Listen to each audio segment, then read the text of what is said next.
yakin bisa mengalahkan Samsul Rijal. P3 ada. Saya tanya dulu, pilih siapa? Samsuar atau Samsul Rijal?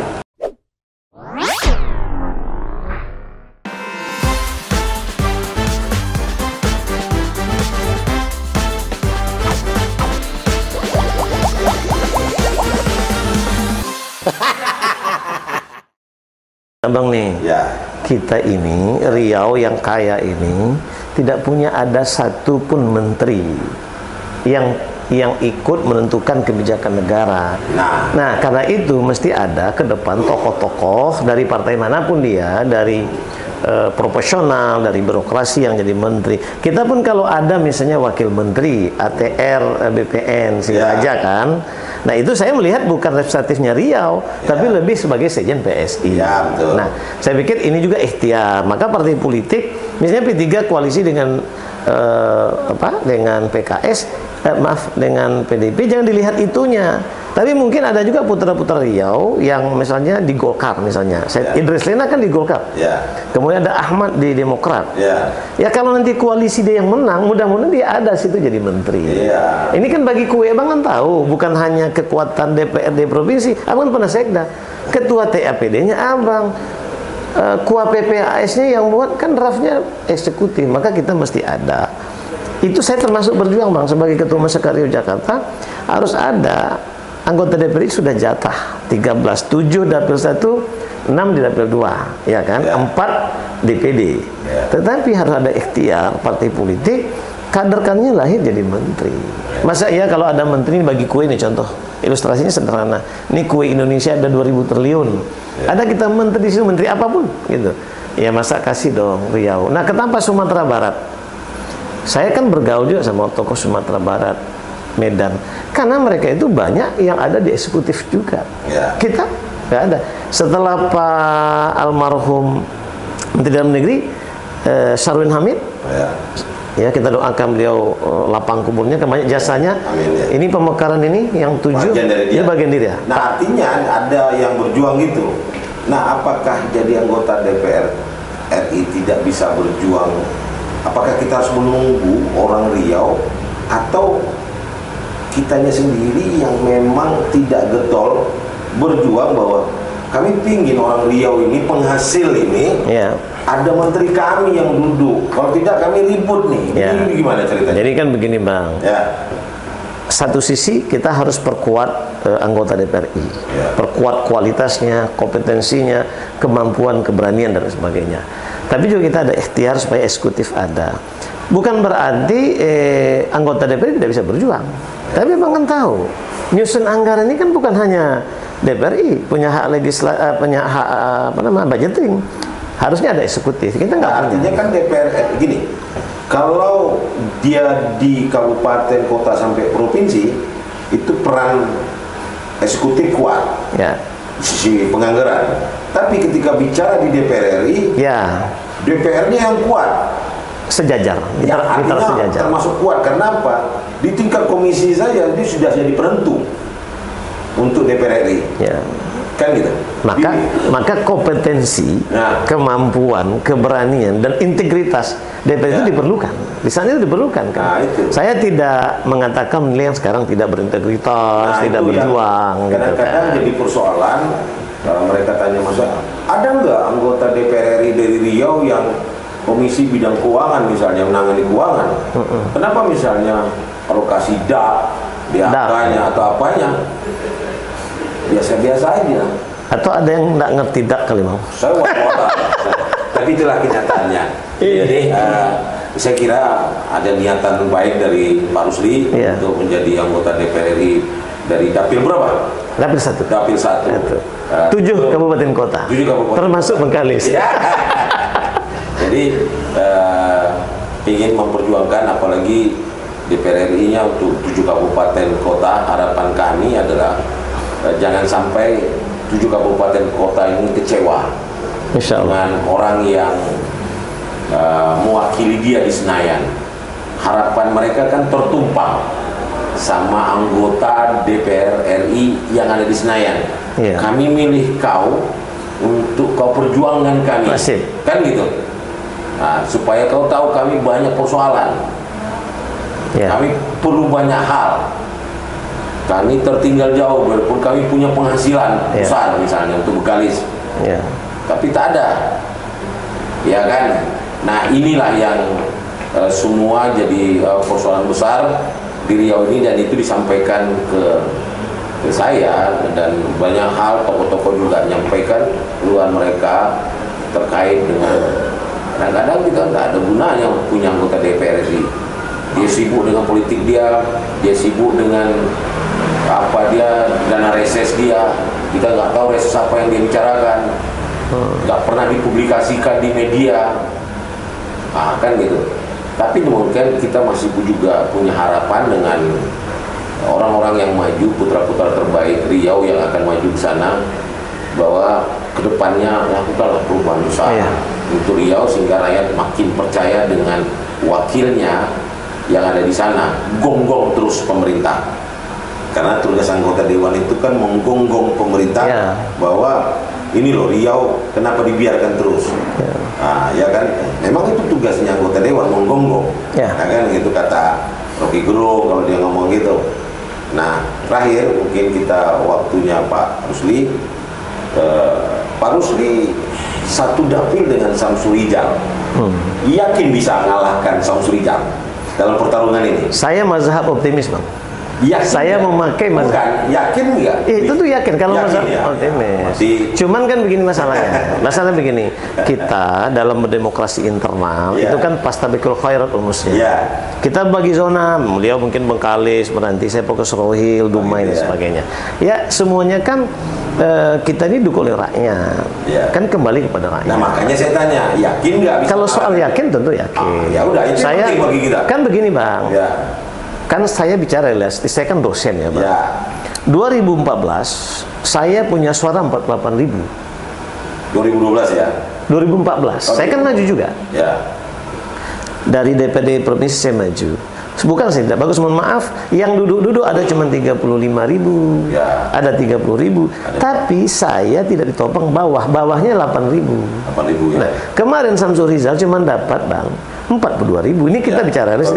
Tapi saya habis calon wakil gubernur tidak bekerja karena memang ya nafas lagi sesak kan nyambung tuh. Kita ini masih berkontribusi 27.000. Artinya kalau saya bekerja sungguh-sungguh, terencana baik dari sekarang, insya Allah setidaknya saya bisa merebut kembali suara-suara sebelumnya, gitu loh. Jadi bukan optimis itu tanpa analisa, tanpa hitungan. Tetapi tentu Samsul Rijal karena dia bekerja hari ini. Ya, tapi yang pasti bagi saya sebagai putra Riau, sebagai wakil ketua umum dari Riau, memastikan kursi P3 itu dapat. Kalau soal Samsul Rijal atau saya, itu kan soal ikhtiar. Biasanya kan cuma satu dapil, satu nih partai biasanya. Ya apa bedanya juga Golkar gitu, ada Andi kan? Nanti ada siapa. Tapi yakin ya? Insya Allah. Untuk 2024 ada di situ Samsul Rijal, ketua partai P3 untuk Riau. Ada di sini seorang Samsuar yang satu kampung, satu ini. Pilih siapa untuk 2024 calon gubernur? Kalau P3 ada... Saya tanya dulu, pilih siapa? Samsuar atau Samsul Rijal? Ya kalau bicara partai tentu saya Samsul Rijal dong. Kalau Samsul Rijal maju, tapi di P3 kan belum tahu Samsul Rijal. Berarti tidak yakin sebagai wakil ketua umum? Bukan soal tidak yakin. Bukan, saya tanya dulu sebagai wakil ketua umum kenapa tidak yakin akan mendorong Samsul Rijal jadi gubernur? Dia kan ketua, Bapak kan wakil ketua. Dia kan ketua provinsi. Iya, ketua provinsi. Saya ketua provinsi sebelumnya. Ya, artinya dia kan nanti ada kabar dia mau maju. Ya kita dorong. Dukung ya? Kita dorong. Bukan dorong, tunggu dulu. Mekanisme kan ada. Bukan, saya nanya. Kita dorong. Saya nanya. Tunggu dulu Bang, kita dorong. Kalau surveinya bagus, popularitasnya bagus, ini kan publik soalnya. Itu kan bagian survei itu udah standar ya Pak? Iya, standar. Maksud saya mau tanya nih, Pak Ruslinya nih, Samsul Rijal dari P3 sama Bapak, partainya bajunya, kan ini ada Samsuar dan juga incumbent dan satu kampung. Kira-kira dukung siapa? Nah itu tadi kan kita ada mekanisme supaya kalau Samsul Rizal kita anggap paling populer di kader, kita kan banyak lain, bukan hanya Rusli Bang, ada yang lain yang lama juga. Kita dukung Samsul Rizal. Jadi keputusan DPP lah final. Tapi kalau keputusan DPP itu Samsul Rizal, kita dukung dong. Gitu. Artinya kan sebagai orang Riau yang punya kedudukan di DPP, kan itu dia persoalannya. Kan ada orang Riau yang duduk di DPP, seandainya. Nah, ini kan itu. Apakah masih gamang dengan mendukung Samsul Rizal? Apakah Pak Rusli pingin maju juga? Bukan soal gamang. Ini kan begini. Kita ini kan ada distribusi kekuasaan. Nah, kalau pemilu kita bagus hasilnya, kan boleh jadi Pak Samsul jadi menteri. Oh gitu ya. Misal ya. Atau sebaliknya kita akan bagi. Maka masih cerita Pak Samsul Rizal jadi menteri, belum ada penekanannya dari Pak Rusli, ada keinginan Samsul Rizal maju. Sebentar dulu Bapak. Ketika Samsul Rizal pingin maju, kan orang semua publik udah tahu di Riau ini Pak Samsul Rizal pingin maju, kayaknya Pak Rusli masih mendorong beliau jadi menteri, belum ada. Enggak, maksud saya, gitu, belum ada saya contohnya kan kita berbagi distribusi kekuasaan. Kalau Samsul Rizal mampu mengangkat, kan tadi ada catatan, kan mengangkat suara dari P3 4 kursi ini, Bang, provinsi ini bisa terisi semua 4 jadi 8 dapil kan. Itu artinya dia kan berprestasi. Kabupaten kota terisi, berarti dia hadir menjadi pemimpin partai berprestasi. Artinya maka itu layak untuk kita dukung gitu ya. Tapi ketika misalnya hanya bertahan, kan harus realistis Bang. 4 kursi siapa sih yang mau dukung kita calon gubernur? Gitu. Jadi masa realistis. Artinya kerja dulu. Artinya gitu. Gini, kalau kursinya kecil, kalaupun nanti didukung dia melalui P3, tentu kerja keras lagi nih untuk meraih capaian untuk orang menjadi calon gubernur gitu ya. Kan begitu, calon gubernur kan realistis Bang. Sekarang contoh, Golkar 11 apa 12? 12 dia. 12. PDP 9. Demokrat 9. Nah, dulu kan realistis, Demokrat 9, Firdaus calon gubernur, saya wakil gubernur, karena kita 5 waktu zaman saya maju 5. Nah, lalu kalau misal kita bertahan, misalnya kita bertahan sementara orang 9, 12, mana mungkin orang mau jadikan kita gubernur. Nah, kenapa ada istilah, kenapa tidak full pada Samsul? Jangan-jangan realistisnya kita besok cuma wakil gubernur, mungkin bukan Samsul Rizal nggak mau jadi wakil gubernur dong. Misalnya, dia lebih mau misalnya DPRI atau apa. Maka karena itu kita beri penugasan dulu, full bekerja untuk mengisi DPD provinsi supaya kita punya tawaran politik, bargaining politik. Artinya kalau ada penambahan nanti jumlah kursi yang ada sekarang, realistis mau maju. Ya, artinya dia punya prestasi dan kemungkinan dari partai kita kasih reward. Gitu loh. Yang kedua mungkin kerja partai ketika mengajukan beliau jadi calon tidak terlalu keras karena sudah jumlah kursi yang tersedia yang sudah diraih juga bisa. Ya, kita kan gini Bang, realistis ya, pengalaman kita di Riau ketika Pak Wan maju sama Rusli itu kan 7 kursi. Saya ketua DPW masih 7 kursi. Gitu kan. Realistis kan waktu itu Pak Wan hanya jadi wakil gubernur. Nah, begitu juga saya maju. Waktu saya maju tinggal 5 kursi, karena saya udah di DPP kan, kita realistisnya hanya jadi wakil gubernur dengan Firdaus, sekalipun nggak jadi. Kalau hanya 4, kita juga nggak boleh berkhayal ketinggian. Tapi kalau 8, wah berarti punya modal hampir 70% kekuatan. Kan kita besok 13 Pak. Ya 13, tinggal nambah dikit ya. Nambah dikit. Wajar dong kita ambil 5 kursi, 4 kursi. Tapi kalau kita 4 kursi, yang kita ambil 9-9-nya mau jadi wakil, menurut saya nggak realistis. Jadi lebih baik Samsul kita dorong sebagai ketua Partai Riau membesarkan pada pemilu. Nanti kalau berhasil, kita dorong Bang. Jadi siapapun dia akan didukung oleh P3 ketika hasil survei dia memang putra. Ada 2 hitungan Bang, dia bisa mengangkat suara DPD Provinsi Kabupaten Kota. Jadi tidak tertutup juga kemungkinan P3 akan mendukung putra-putra terbaik dari lain. Kalau misalnya hanya untuk kapasitas wakil gubernur, misalnya, kan kita udah realistis nih, kita wakil gubernur Pak Wan, akhirnya menjadi gubernur karena mundur Rusli kan. Tapi kita bukan gubernur, mundur menjadi Gubernur Pak Wan, saya ingat 114 hari. Karena itu saya ketua DPW. Tapi Riau hanya mengusung kader lain. Pak Rusli kan Golkar waktu itu. Ya. Nah, yang realistis kita nikmati masa lalu kan cuma wakil gubernur. Ya. Nah, kita berbangga, saya berbangga Bang.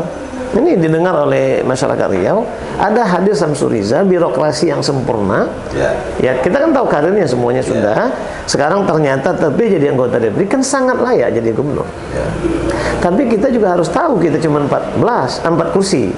Maka kita dukung. Saya sebagai wakil ketua umum juga mengusahakan dapat 8 kursi. Ya. Gitu.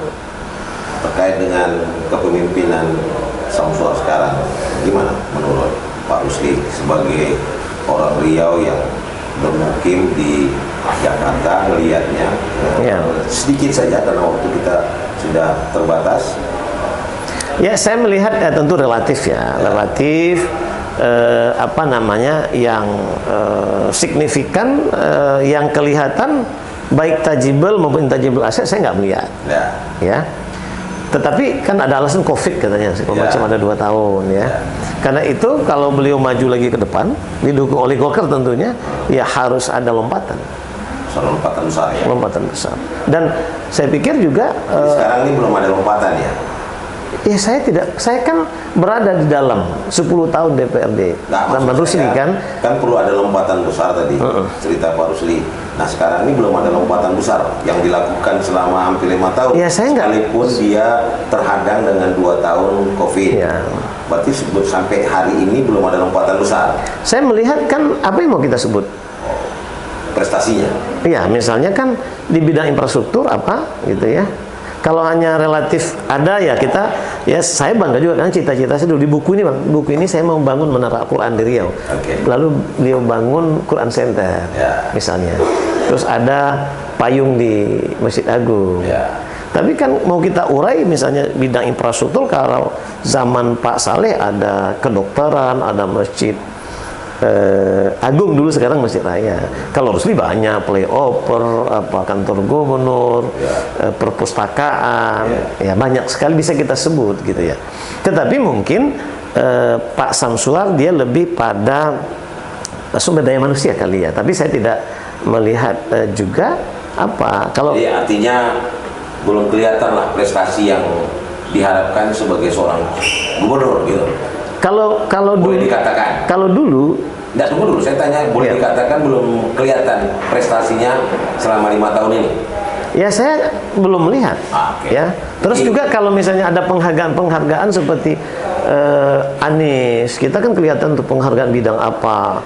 Kemudian Ganjar, Ridwan Kamil, ya kan? Tapi kan ada banyak juga penghargaan diberikan oleh pemerintah pusat kepada provinsi. Ya, pasti ada, setiap provinsi ada ya. Tapi artinya kita kan nggak usah nafikan bahwa ada gitu ya. Tapi ada prestasi yang sebenarnya bisa dibanggakan tapi belum kelihatan ya. Ya, saya pikir relatif lah ya, relatif. Ya biasa-biasa ya. Kita ingin ada luar biasa. Artinya makanya saya mau tanya lagi kan terkait dengan perlu ada lompatan besar. Jadi ketika bicara lompatan besar berarti sampai sekarang gubernur yang ada sekarang ini belum bisa dikatakan punya prestasi yang membanggakan untuk sisi pembangunan. Ya, jadi justru saya sebagai politisi Putra Riau 2024 November pemilihannya, tapi prosesnya tentu September ya. Ya kita silakan ya supaya ada pilihan-pilihan. Silakan anak-anak Riau yang di politisi, di birokrasi, kita beri ruang gitu. Terima kasih karena waktu. Tapi harus ada pantun. Harus. Ini orang Melayu. Ya, siap. Ya kan. Pertama orang Riau ngel ikan. Ya. Ikannya digulai dalam kuali. Terima kasih atas kesempatan. Semoga kita terus perihal silaturahmi. Mantap. Sekali lagi terima kasih Pak Rusli sudah bisa hadir.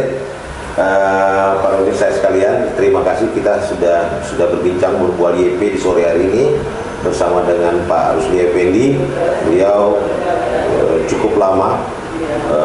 Sudah mulai dari masih mudanya ikut terlibat dalam bidang pendidikan maupun politik.